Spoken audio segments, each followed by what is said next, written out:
Football আমার খুব পছন্দের একটি মানে খেলা, মানে ছোট থেকেই। এবং হয়তো বিপুদার সঙ্গে আলোচনা হয়নি, আমার বাবাও কিন্তু একজন ফুটবলার ছিলেন, ওনার নাম তপন ব্যানার্জি, এফসিআইতে থাকতো, এফসিআইতে খেলতো। তো সেই সূত্রে ছোটবেলা থেকে আমার খুব উন্মাদনা ফুটবল নিয়ে। মিউজিক ডিরেকশন আমি করেছি অনেক ছবিতে, বিক্রম সিংহ, প্রকাশ বিশ, খিলাড়ি, ইডিয়েট, যে ছবিগুলো। বাট অ্যাজ এ ডিরেক্টর আমার স্বপ্ন ছিল। এবং বর্ষা এন্টারটেনমেন্টের যে কর্ণধার বর্ষা, ওর সঙ্গে কথা হয়েছিল ছবি করা নিয়ে যখন, তো আমি বলেছিলাম ছবি করলে প্রথম ফুটবল নিয়ে একটি ছবি করবো এবং বিদ্যুৎ উপর একটি ছবি করবো। তো সেই নিয়ে আমরা এগোচ্ছি। এটি একটি কমপ্লিট বায়োপিক যেরকম হয়, একদম কমপ্লিট বায়োপিক দীপেন্দু বিশ্বাসের, সেরকম নয়। দীপেন্দু বিশ্বাসের কেরিয়ার গল্প যেরকম রয়েছে, অনেক না জানা অনেক কিছু গল্প রয়েছে, টুইস্ট রয়েছে ছবির মধ্যে, এবং একটি প্যারালাল একটা অন্য ক্যারেক্টার রয়েছে ছবির মধ্যে। সেই ছবি সেখানে আমার মনীষকে দেখা যাবে, বর্ষাকে অ্যাজ এ হিরোইন দেখা যাবে, এবং দীপেন্দু বিশ্বাসের যে কারেন্ট যে সময়টা, এই সময়টা দীপুদাই অভিনয় করবে এই চরিত্রে। এটা আমার চাওয়া ছিল। এবং না আপনাদের সামনে বললাম দীপুদাকে লাগবে এই কারেন্ট চরিত্র। দীপুদাকে কাকে সাজাবো? দীপেন্দু বিশ্বাসকে এখন দীপুদাকেই লাগবে যে কারেন্ট সিচুয়েশনের জন্য। আর বাদ বাকি অনেক লোক আপনারা পাবেন ছবির মধ্যে, আশা করি আপনাদের খুব ভালোই লাগবে এবং আপনাদের আশীর্বাদ চাই। সবাই মিলে আছি এবং বাকি কথা বলার জন্য একটু আজকে সংগ্রামদাও আছে এখানে, সংগ্রামদাকে বলার জন্য এরকম একটা অনুষ্ঠানে ইনভাইট করা, যেটা আমার খুব কাছের মানে গার্জেন বলতে আমার বাবা যখন টিএফএ থেকে আসি এমন একজন মানুষের কাছে দিয়ে গেছিল, সেই জন্য উনি গাইড করেছে আমাকে 2 বছর, যেটা বললো গল্প যে দীপুদার বাড়িতে সত্যি আমি গ্রাম থেকে উঠে এসেছি, কাঁচাপাড়ায় থাকতাম, এবং বাবা হাত ধরে বলে গেছিলো দীপু যেটা বললো সেটাই চায় না, এবং সেটা মানে ক্যারি করে গেছি। এবং দীপুদার অ্যাডভাইস আমি এত বছর ময়দানে খেলে গেছি, প্রত্যেকটা পরামর্শ মানে দাদা অ্যাজ এ সিনিয়র হিসেবে মেনে গেছি। আর যেটা টপিকটার উপরে প্রীতম ফিল্মটা বানাতে যাচ্ছে, খুবই ভালো। যে আমরা বাঙালি স্ট্রাইকার বলতে শিশিরদা, তারপর দীপুদার বায়োপিকটা করছে। আমি আশা করি যে এই বায়োপিকটার সাফল্য কামনা করি। ধন্যবাদ। দীপুদা কিন্তু অভ্যেসটা যায়নি, মাঠে সুন্দর খেলে যেমন সুন্দর থ্রু দিত, আর একজন গোল করতো, ওনার বলার কথা আমাকে দিয়েছিল। ঠিক আছে, আমার গোলটা আমি করি ছোট্ট করে। প্রথম আমি ধন্যবাদ জানাবো আপনাদের প্রত্যেককে, যারা এখানে উপস্থিত আছেন। জানাচ্ছি ভাইকে, যিনি অভিনয় করবেন দীপুদার চরিত্রে। আপনাকে ধন্যবাদ জানাই, দীপুদাকে জানাই, তোমাকে জানাই, প্রীতম আর বর্ষা। এখানে একটা ছোট্ট গল্প আছে। আমার সৌভাগ্য না দুর্ভাগ্য আমি জানি না, আমার বহু বিশিষ্ট মানুষের সাথে আলাপ হয় ব্যথা আর ভাঙা দিয়ে। হ্যাঁ, যে অর্থোপেডিক সার্জন হওয়ার এটাই বোধহয় পজিটিভ দিক আর নেগেটিভ দিক। বর্ষার পা ভেঙেছিল 8 বছর আগে, ভেঙেছিল, স্যাপ্ট অফ দ্য ফিমারটা ভেঙেছিল। ও আমার কাছে আসে, ওর অপারেশন করি। এখন তো ঘুরে ফিরে বেড়াচ্ছে, রডটা ভাগ করবে, হ্যাঁ করবে কিনা আমি জানি না। আমি বলেছিলাম পার্থদা, প্রীতম যেহেতু আমি গান বাজানো অত্যন্ত ভালোবাসি, সেই সূত্রে প্রীতমের সাথে আলাপ। আমার মিউজিক থেরাপি ইউনিটের উদ্বোধনে প্রীতম ছিল, তখন থেকে কিন্তু এই সুন্দর সম্পর্কটা আমাদের রয়ে গেছে। কয়েকটা জিনিস দেখবেন, নচিদার গানে আছে না যে তোকে বোঝাই রেখুন মনে, তুইও সঠিক আমিও সঠিক, তফাৎ দৃষ্টিকোণে। আমাদের দৃষ্টিকোণের মধ্যে কোনো তফাৎ নেই। হ্যাঁ, that's why you are so close. ঠিক আছে। আর যেটা আমি দীপুদার জন্য আমি বলবো, খুব গর্ববোধ করবেন বাঙালি হিসেবে প্রত্যেক। আমার মনে হয় একজন লিভিং লিজেন্ডের একটা হচ্ছে, এবং পৃথিবী যতদিন আছে, ইতিহাস যতদিন আছে, পৃথিবী যতদিন আর ধ্বংস হচ্ছে, উনি একটা ইতিহাস হয়ে থাকবেন। হ্যাঁ, একটা বড় হাত থেকে প্লিজ। বাঙালিদের নিয়ে হয় না, কেউ ভাবে না। এই মানুষটা এত কিছু দিয়েছেন, মানে প্রাণ দিয়ে খেলাটা ভালোবেসেছেন। আমার আজকে বলতে দ্বিধা নেই, আজকে খেলাটা অনেকটাই কি বলবো যে বাণিজ্যিক হয়ে গেছে। হ্যাঁ, কিন্তু ওনারা বাণিজ্যিক খেলা খেলবেন। খুব ছোটবেলা থেকে আমি খেলার ভক্ত, আমি মোহনবাগানের ভক্ত। তো আমি আগেই জিজ্ঞেস করে নিলাম যে দেখুন আপনি 3টে টিমে খেলেছেন, তো কোন দিকটা আমি টানবো? বললাম আমি মোহনবাগানের দিকটা টানবো। হ্যাঁ, তো সেই জন্যে আমার এটাই আনন্দ হচ্ছে, ন্যাচারালি এটাই আনন্দ হচ্ছে। একটা রামকৃষ্ণদেব বিবেকানন্দকে বলেছিলেন একটা কথায় যে একটা ইতিহাস যদি কিছু হোস, একটা ইতিহাস উনি একটা ইতিহাস। হ্যাঁ, ময়দান কিছুদিন আগে ময়দান ছবিটা রিলিজ হলো। আমি প্রীতমকে ধন্যবাদ জানাবো, আপনাদের প্রত্যেককে ধন্যবাদ জানাবো। আর দুজনকে জানাবো এইভাবেই আপনি আমাদের সাথে, মানুষের সাথে থাকুন, জুনিয়রদের অনুপ্রেরণা দিন। আর আপনি যেমন অমায়িক মানুষ সেরকমই থাকবেন আমি আশা করি। Special thanks once again Pritam এবং বর্ষাকে। হ্যাঁ, সবাই ওদেরকে আশীর্বাদ করবে এই ছবিটা যেন সাকসেসফুল হয়। Thank you. Okay, good evening to one and all present over here. নমস্কার, আমি মনীষ। আর সাডেনলি টুডে যে সুযোগটা আমি পেয়েছি, লিভিং এজেন্ট বেন্দু বিশ্বাসের উপর একটা ভালো বাংলা ছবি হতে চলেছে, যার নাম দীপু। আর এই ছবিতে দীপুর ক্যারেক্টার আমি প্লে করছি, and it's very privilege for me to play his role. And special thanks to Pritam দা, Sri Pritam da, and Varsha and Asha Films for giving me this opportunity to play such a this character. এই ক্যারেক্টারটা emotional আছে, এই ভায়োলেন্টও আছে, সব দিক দিয়ে overall একটা প্যাকেজ আছে। তো বড়দের আশীর্বাদ, ছোটদের ভালোবাসা চাই, আর ব্যাস প্রে করুন আমরা এই ছবিটা ভালো করে কমপ্লিট করতে পারি। Thank you.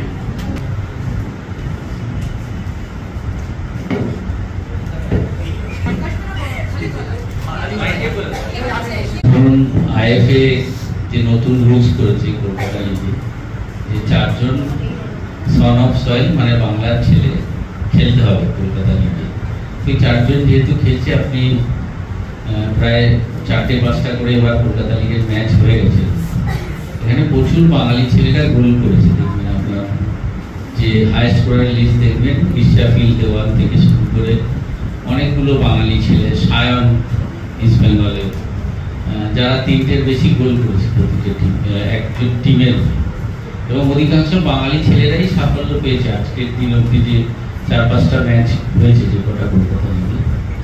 এবং আশা করবো এই রুলসটা আইএফএ আগামী দিনে আরো বাড়াবে। 4টের জায়গায় হয়তো 5 জন 6 জন বাঙালি ছেলেরা খেলবে টিমে, তাহলে আগামী দিনে অনেক বাঙালি খেলোয়াড় উঠে আসবে।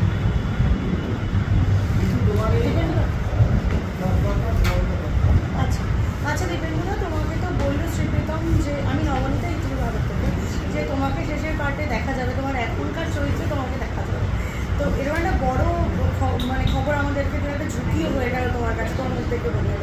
তো কীভাবে প্র্যাকটিস করবে, কেননা এটা তো দিয়েই দিল তোমাকে দায়িত্বটা।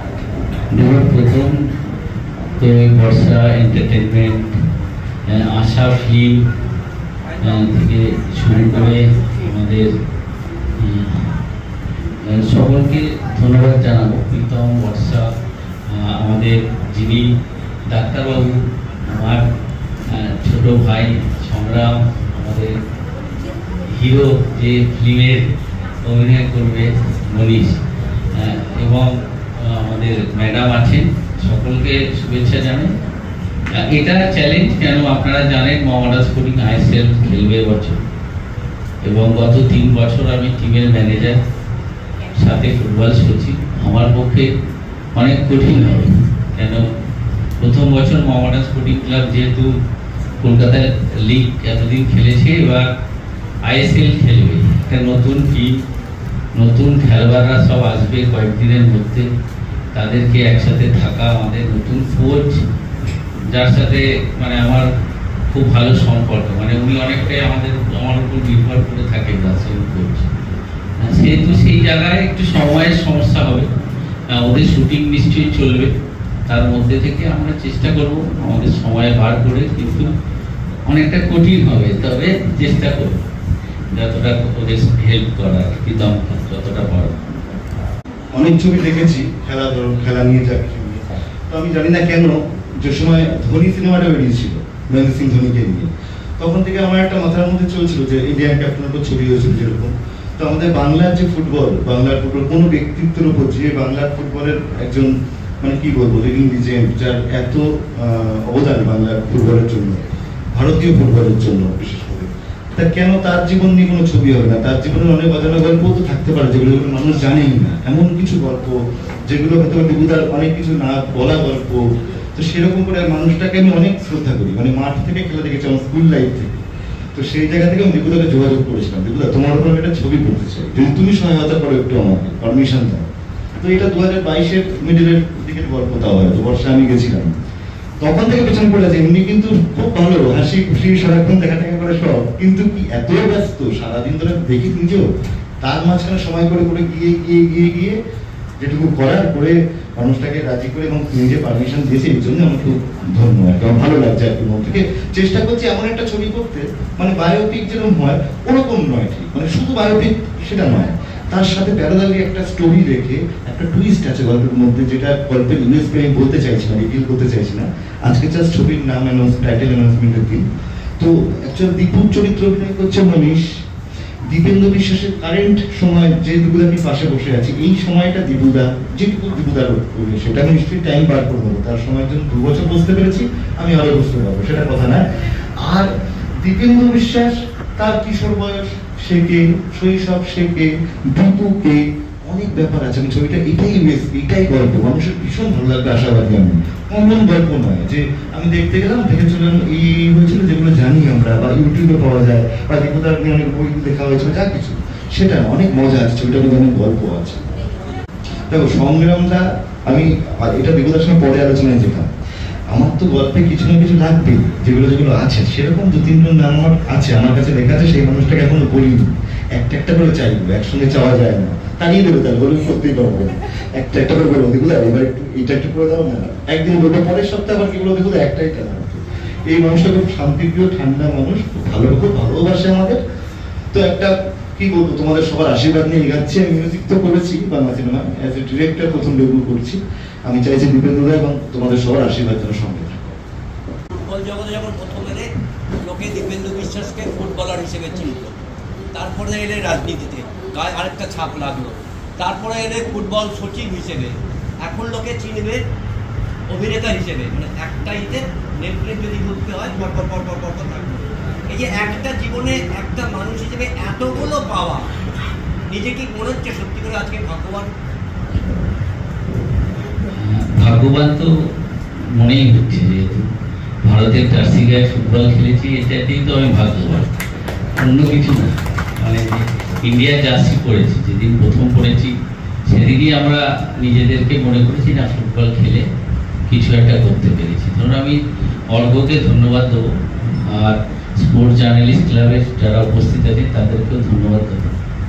আর ধরুন ফুটবলার হিসেবে মোটামুটি গোল করেছি, বিধায়ক হিসেবে জিতেছি, 5 বছর বিধায়ক হিসেবে থেকেছি, ফুটবল সচিব হিসেবে 3টে কলকাতা লিগ, একটা I league, team ISL qualify করেছি, তাহলে সাফল্য পেয়েছি। আশা করি এখানেও পাবো, আশা করছি।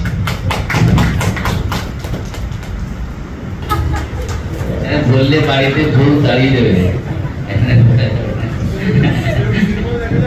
দাদা আমি প্রথমে তোমাকে প্রণাম জানাই। আমি প্রথমে এই কারণে বললাম গল্পে অনেক টুইস্ট আছে, যেগুলো আমি বলতে পারবো না। তো সুতরাং দীপুদার সাথে সাথে আরো একটি প্যারালাল গল্প রয়েছে, যেটা তো না জানা গল্প, বাট সবটা এখন রিভিউ করতে পারবো না। রোম্যান্স তো অবশ্যই থাকবে, তখন এই মানুষটাকে দেখলে বোঝা যায় মানুষটা কতটুকু রোম্যান্টিক। আমি যেটা তুমি মিশে দেখেছি, রোম্যান্স অবশ্যই থাকবে, বাট সেটা একটু দীপুদার সঙ্গে আলোচনা করে নিয়ে থাকবে। সংগ্রাম আছে, সংগ্রামকে আমরা দেখেছি কেন, সংগ্রাম খুব ছোটবেলা থেকে আমাদের সাথে আছে।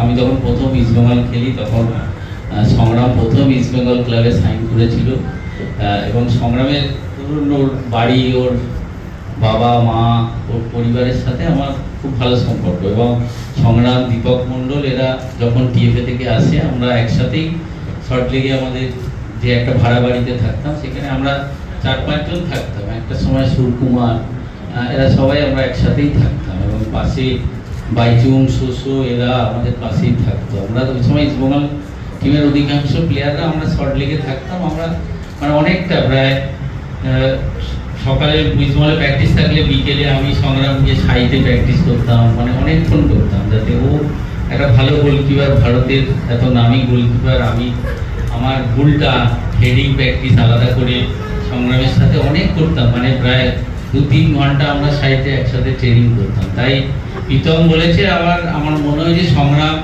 যদি দীপক মণ্ডলও আসতো, আমরা বলেছিলাম ওর টিমের প্র্যাকটিস চলছে, ভালো হতো। মহেশ গাওয়ালি এরা আমাদের আমাদের সময় একসাথে, মানে TFA থেকেই মহেশ, রকি ব্যারেটো এরা আমাদের সাথে ছিল। পরে বড় team, India team, under 19, under 21, under India team অব্দি আমরা সব একসাথে ছিলাম। সেই জন্যে সংগ্রাম এসছে, আমাদেরও ভালো লেগেছে, প্রীতম ও খুশি হয়েছে সংগ্রাম আসে। পরিচালকের কাছে একটা প্রশ্ন, বরাবরই বাঙালি একটু প্রেম দেখতে ভালোবাসে, সব ক্ষেত্রে একটু প্রেম দেখতে ভালোবাসে। শুধু বায়োপিক হলে লোকে সেইভাবে দর্শকদের আসবে না বলেই কি প্রেমটাকে পাঁচ করে দেওয়া হলো? না না, সেটা না। প্রত্যেকটা মানুষের জীবনে প্রেম থাকে, কেউ বলে কেউ বলে না। এবার ঘটনা হচ্ছে যে তার জীবনকালে সে যেভাবে ফুটবলের যে উত্তরণ, তার জীবনকালে সেই জায়গায় দাঁড়িয়ে কেউ জীবনে যদি ভালোবাসা থাকে, এখন যে ভালোবাসা আছে, তার জীবনের হৃদয়ে যে ভালোবাসা ছিল, সবই থাকবে। কিন্তু দীপেন্দু বিশ্বাসের pure total first roller biopic যেটা আছে, আমি সেটা চাইছি না। দীপুদারই গল্প, দীপুদার জীবনেরই গল্প, তার সাথে একটা অন্য টুইস্ট আছে, অন্য একটা প্যারালালি গল্প আছে, যে গল্পটা অনেকেই না জানে। সেটা ব্লেন্ড করে একটা অন্যরকম গল্প, ভালোবাসা থাকবে, নিশ্চয়ই থাকবে, কিন্তু খেলাধুলাটাই বেশি থাকে। এই মানুষটাকে আমরা সারা জীবন মনে রাখবো এবং আজীবন উনি ভারতীয়দের মনে থাকবেন খেলোয়াড় হিসেবে। তাই দুর্বল তো, সুতরাং প্রেমিক হিসেবে যতটুকু দুর্বল আছে আমি ঠিক ব্যালেন্স করি, ততটুকু থাকবে। মানে একটা সময় দীপু প্রেম করতে, সেটা দেখানো যাবে। এটাই নিয়ে আমার টুইস্ট আছে, ততটুকুই করবো। তো আজকে হ্যাঁ বাবুদা, হ্যাঁ দাদা, আমি হাওড়ায় ছেলে, আমি হাওড়া থেকে ছোটবেলা থেকে ফুটবল ক্রিকেটে চলছি, আর এখন অব্দি স্কুলে রিপ্রেজেন্ট করেছিলাম, কলেজেও ছিলাম। ফুটবল ক্রিকেট দুটোই পা ভেঙেছি ফুটবলে, আর এই মাঝখানে আঙুলটা মাঝখানে কেটে গেছে ফুটবলে। তো এইসব অ্যাচিভমেন্ট পেয়েছি ফুটবলে, আপনার আশীর্বাদ। হ্যাঁ, বাস আপনাদের আশীর্বাদ চাই। ফর আর যেগুলো আপনারা বলছেন romance and everything, for that আপনাদের সবাইকে আসতে হবে। ওর পরে আপনারা যখন ওইখানে থিয়েটার থেকে যখন বেরোবেন, সব আনসার আপনারা পেয়ে যাবেন। দীপুদা আপনারা যা রোম্যান্সের যে ডিপার্টমেন্ট আছে, ওই সব।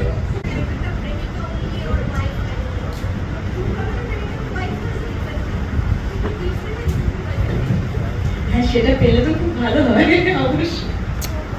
তুমি কি বলবো, টিপস হ্যাঁ অবশ্যই নেব, কিন্তু আমাদের যেটা বারবারই বলা যে গল্পটা একটু অন্যরকম এবং টুইস্ট আছে অনেকগুলো, তাই পুরোটা আমরা আজকে কিছুই রিভিল করতে চাই না, করছি না। হলে গিয়ে সবাই দেখবে এবং বুঝতে পারবে যে কতটা প্রেম আছে বা কতটা খেলা আছে। সবটাই যারা হলে যাবে দেখবে, তারা পুরোটা বুঝে যাবে, তাদের কাছে ক্লিয়ার হয়ে যাবে। তাই এখন আর আমি কিছু বলতে চাইছি না, কিন্তু যদি টিপস লাগে অবশ্যই আমি বিবলার বই থেকে তুলে নেবই।